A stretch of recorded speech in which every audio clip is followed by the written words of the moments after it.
শুভ দুপুর। প্রথমেই আলুটা ভেজে নিচ্ছি, ইঁচড় রান্না করে তোমাদেরকে দেখাবো।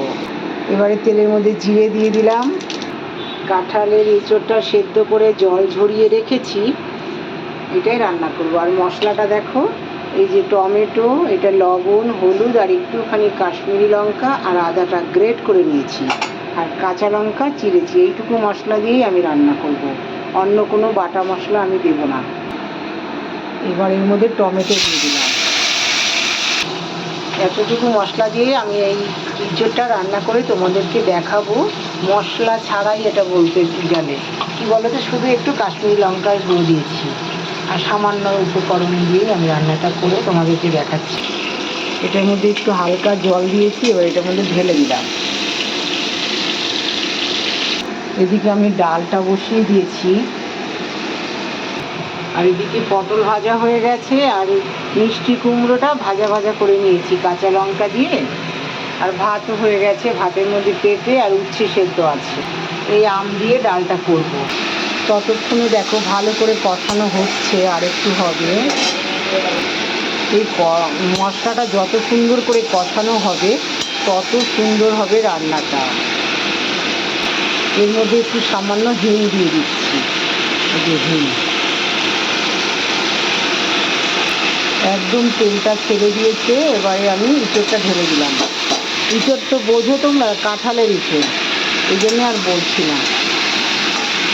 তোমরা তো জানো, তোমরা তো ভালো রান্না করতে পারো, আমি আমার মতন করে একটু দেখাচ্ছি।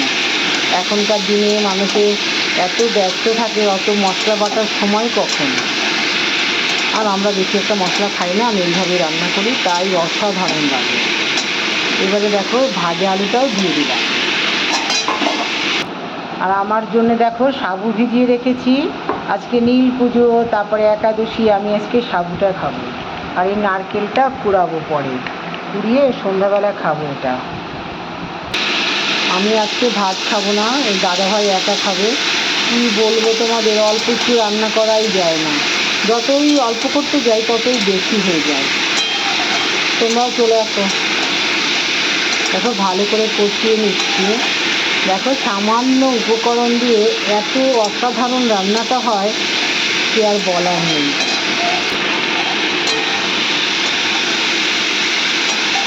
রান্নাটা সমস্তটা নিজের ব্যালেন্সের উপরে নির্ভর করে, সেটা আর বলার উপেক্ষা থাকে না, বুঝেছ?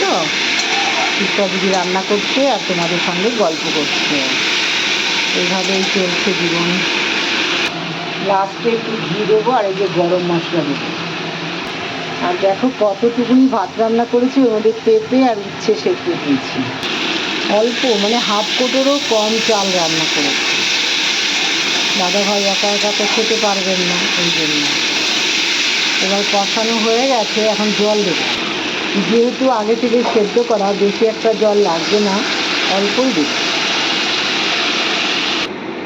আর আলুগুলোও না একদম মোমের মতন গলে গেছে, চন্দ্রমুখী আলু, যেন ফট করে গলে যায়। আর এটাও তো সিটি দিয়েছি, দেখো একদম গলে গেছে। আর একটু হবে, তারপরে ঘিটা আর গরম মশলাটা দিয়ে নামিয়ে রাখবো। ছোট্ট করে ভিডিওটা করছি। এবারে এর মধ্যে একটুখানি সামান্য পরিমাণে ঘি দেবো, তাহলে একটু সেন্ট হবে, এই জন্য দেখো অল্প একটু ঘি দিলাম। আর ঘিটা কিন্তু খুব সুন্দর, এই ঘিটা আমরা খাই। এবারে একটু গরম মশলা। এদিকে ডালটাও গলে গেছে, এর মধ্যে এখন আমগুলো দিয়ে দিলাম। ডালের মধ্যে একটু হলুদও দিয়ে দিলাম। এটা মটরের ডাল আম দিয়ে হচ্ছে, কেননা আজকে নীল ষষ্ঠী, আজকে তো খেতে নেই মুসুরির ডাল, ওই জন্য। একটু লবণও দিয়ে দিলাম। এটা একদম কমপ্লিট হয়ে গেছে।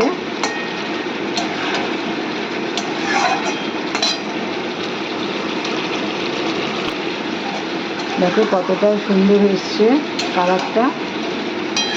ফোনের মধ্যে না বোঝা যায় না, এমনি কিন্তু খুব সুন্দর লাগছে কালারটা। আর আমি কিন্তু রান্নার কোনো ভিডিওতে আমি এডিটিং করি না, এমনি নর্মাল যেমন তেমনই পোস্ট করি। এমনি হয়তো আমার ফটোতে এডিটিং করি, কেননা আমাদের দেখতে খারাপ হয়ে গেছে, যাতে একটু ভালো লাগে এই জন্য, কিন্তু আমি রান্নার ভিডিওতে কখনোই এডিটিং করি না। কি জাদুকার স্বপ্নে আমার অন্তরে কে ডাকলো আবার, পড়বে চলার চিহ্ন যে তার আমারই পাশে, রইবে ঘাসে ঘাসে যেজন ভালোবাসে।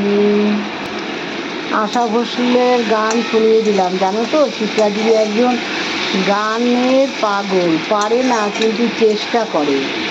আর আশা ভোসলে তো অত্যন্ত জনপ্রিয়, জানোই, তার আর বলার ভাষা নেই, কীভাবে বোঝানোর ক্ষমতাও আমার নেই। মন মেতেছে মন ময়ূরের এই খেলায়, গানটা কত সুন্দর আশা ভোসলে। তাহলে এইটুকু দেখো কত সুন্দর হয়েছে, নামিয়ে রেখেছি, একদম থালায় ঢেলে দিলাম।